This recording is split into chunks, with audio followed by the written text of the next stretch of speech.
What would you do if the walls of your place of worship suddenly came crashing down, not physically, but spiritually? What if everything you believed in was challenged in a single moment, and you were left standing at the crossroads of faith and doubt? Today we bring you a story that will shake your soul, a tale of a church, a priest, and a congregation that found themselves face to face with a truth they never expected. This is the story of how hatred turned to love, how darkness gave way to light, and how an entire community discovered the beauty of Islam. Nestled at the foot of the Italian Alps in a small, picturesque town, stood an old church. Its stone walls had weathered centuries, its stained glass windows casting colorful light onto the pews where generations of families had prayed. This church was more than just a building, it was a symbol of tradition, faith, and community. But beneath its serene exterior, something darker lurked.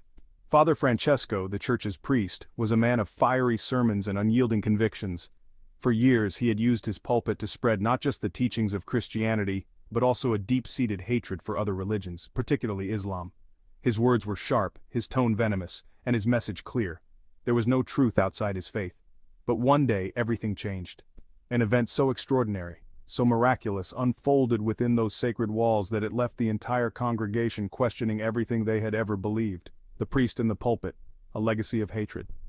Father Francesco was a man who commanded attention. His sermons were not just lessons, they were performances, filled with passion and conviction. But his passion often crossed into prejudice.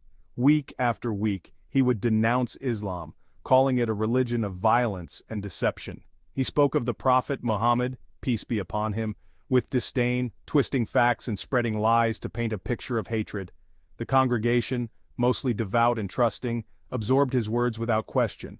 For many, the church was their only connection to spirituality, and Father Francesco was their guide. But not everyone was convinced. Among the pews sat Marco, a young man who had always been curious about the world beyond his small town. Marco had friends from different cultures and religions, and he had heard stories of Islam that didn't match the priest's harsh portrayal, yet he remained silent, unsure of how to reconcile the contradictions. The day the sky roared, a divine intervention. One Sunday, as the church filled with the familiar hum of prayers and hymns, Father Francesco took to the pulpit with his usual fervor.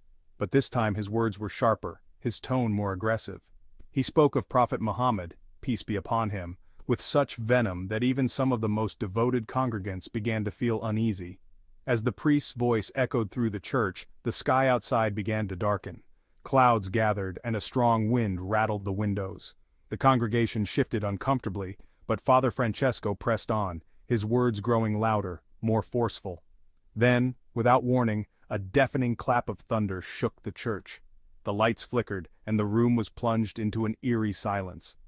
Father Francesco, mid-sentence, suddenly collapsed.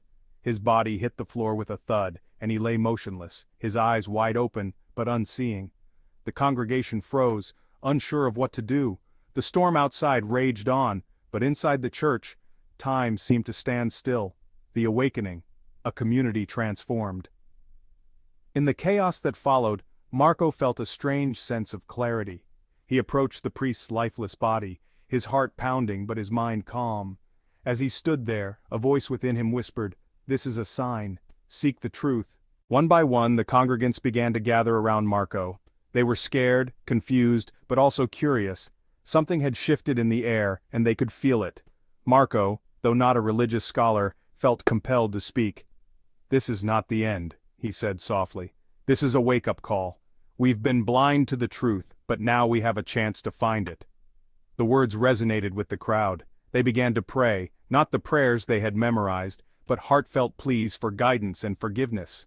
As they prayed, the storm outside began to subside, the dark clouds parted, and a beam of sunlight streamed through the stained glass windows, illuminating the church in a warm golden light. The shahada, a new beginning. In that moment of peace, an elderly man at the back of the church stood up. His voice trembled as he recited the shahada, the Islamic declaration of faith.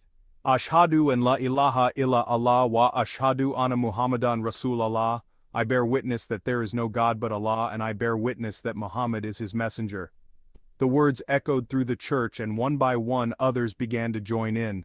Marco, tears streaming down his face, recited the shahada with them. It was a moment of profound transformation, not just for Marco, but for the entire congregation. They had found a new path, one rooted in love, compassion, and truth. This miraculous event was not just a personal awakening for Marco and the congregants, it was a reminder of the power of faith and the importance of seeking truth.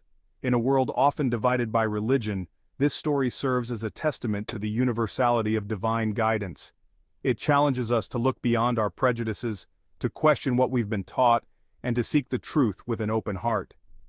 The story also raises important questions about leadership and the responsibility of those in positions of power. Father Francesco's hatred and intolerance had blinded him and his congregation to the beauty of other faiths. His downfall was a stark reminder that true leadership is not about spreading fear and division, but about fostering understanding and unity. Father Francesco's story is a cautionary tale for leaders of all kinds. Whether in religion, politics, or any other sphere, the abuse of power and the spread of hatred can have devastating consequences. True leadership requires humility, compassion, and a commitment to truth. It requires the courage to question one's own beliefs and the willingness to learn from others. In the aftermath of the event, the church underwent a profound transformation. It became a place of learning and dialogue where people of all faiths could come together to share their stories and seek common ground. Marco and the other new Muslims took on the role of educators, sharing the teachings of Islam with anyone who would listen. They showed that faith is not about division, but about connection, to God, to each other, and to the world around us. The congregation listened, some with apprehension, others with growing unease. They had come to church seeking solace and guidance, but instead found themselves confronted with a message of fear and division. They had always known their priest to be a devout man. His faith was unwavering, his dedication to his flock unquestionable, but this new stridency in his voice was unsettling. It was as if the man they had known and trusted had been replaced by someone else, someone driven by anger and fear. It was as if a stranger had taken over the pulpit. The familiar figure of Father Francesco was still there, but I don't understand, this isn't making any sense to me. This isn't the Islam I've read about. The teachings, the stories, they all seem so different. There's beauty in its poetry, wisdom in its philosophy. The verses speak to me in a way that I can't quite explain. How can Father Francesco be so wrong? How can his interpretation be so different from what I've come to understand? Marco, a young man with a thoughtful demeanor, sat in the back pew. His mind was a whirlwind of thoughts and emotions. He listened intently to Father Francesco's words, hoping to find some clarity, some answers. But unlike many in the congregation, Marco harbored doubts. He couldn't shake the feeling that something was amiss. He had read about Islam, its history, and its teachings. He had spent countless hours poring over texts, seeking understanding. He had found beauty in its poetry and wisdom in its philosophy. The words resonated with him deeply, stirring something within his soul. Marco struggled to reconcile the Islam he had read about with the Islam Father Francesco described. The two seemed worlds apart. He saw the fear in the eyes of his fellow parishioners. They seemed to accept Father Francesco's words without question, but Marco couldn't do the same. He felt a growing sense of unease.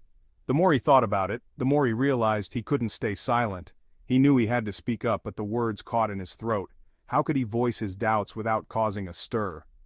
Marco took a deep breath, trying to gather his courage. He knew that speaking up could change everything, but he couldn't ignore the truth any longer. Slowly he rose from his seat, his heart pounding in his chest. The eyes of the congregation turned towards him, curious and expectant. With a determined expression, Marco began to speak. "Father Francesco," he said, his voice steady despite his nerves, "I have questions about what you've been teaching us." The priest looked surprised, but he nodded for Marco to continue. The congregation murmured, a ripple of curiosity spreading through the pews. "I've been reading about Islam," Marco continued, "and what I've found is so different from what you've been telling us. There's so much beauty and wisdom in its teachings. Why is there such a discrepancy?" The congregation listened intently, their previous fear replaced by a newfound curiosity. Marco's words had planted a seed of doubt, and it was beginning to grow. Father Francesco took a moment to consider Marco's question. The church was silent, everyone waiting for his response. Marco felt a glimmer of hope. Perhaps this was the beginning of a deeper understanding, a bridge between two worlds. The beauty and wisdom he had found in Islamic poetry and philosophy had given him the courage to speak up. One Sunday, as Father Francesco was delivering a particularly scathing sermon, a storm erupted. The wind howled outside, rattling the stained glass windows, lightning flashed, illuminating the church in a blinding white light, and then, suddenly, everything went silent. Father Francesco lay slumped over the pulpit, his face pale and lifeless. Panic gripped the congregation. People rushed to his aid, but it was too late. The priest was gone.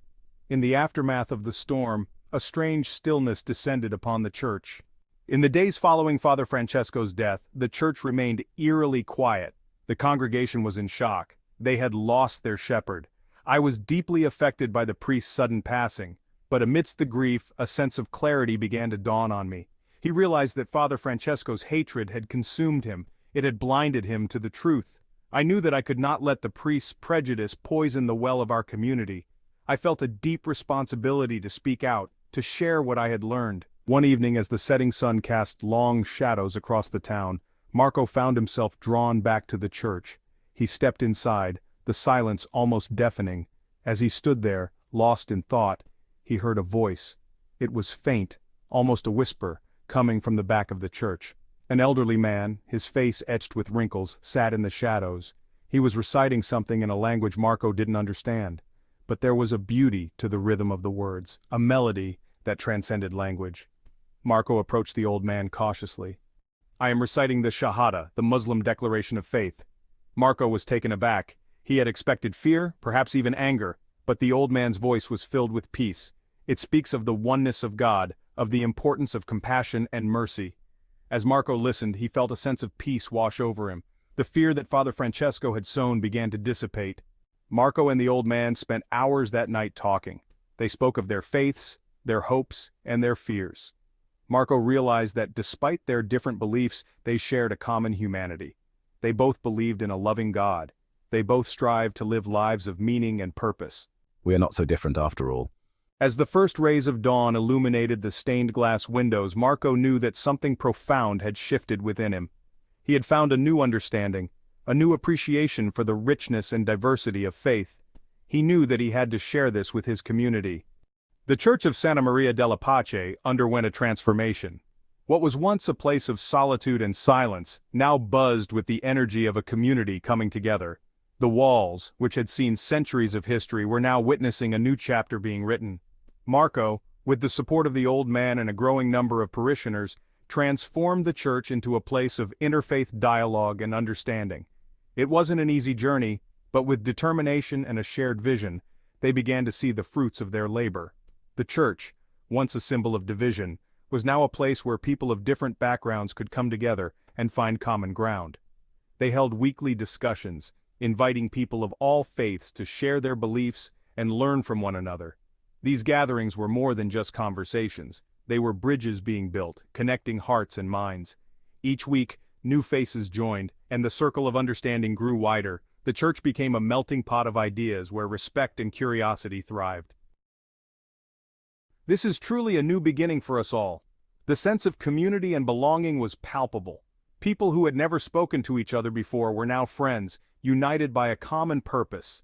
Yes, a place where everyone is welcome. No matter where you come from or what you believe, you have a place here. The doors of the church were always open, a symbol of the open hearts within. The church, once a symbol of division, became a beacon of unity. It stood as a testament to what could be achieved when people come together with a shared vision. The transformation was not just physical, but spiritual and emotional as well. The story of the church that found Islam is a powerful reminder of the transformative power of faith. It shows us that even in the darkest moments, there is always a glimmer of light, a chance for redemption and renewal. It challenges us to look beyond our differences and to seek the truth with open hearts and minds. With that said, thanks for watching, and until next time remember, the journey to truth is not always easy, but it is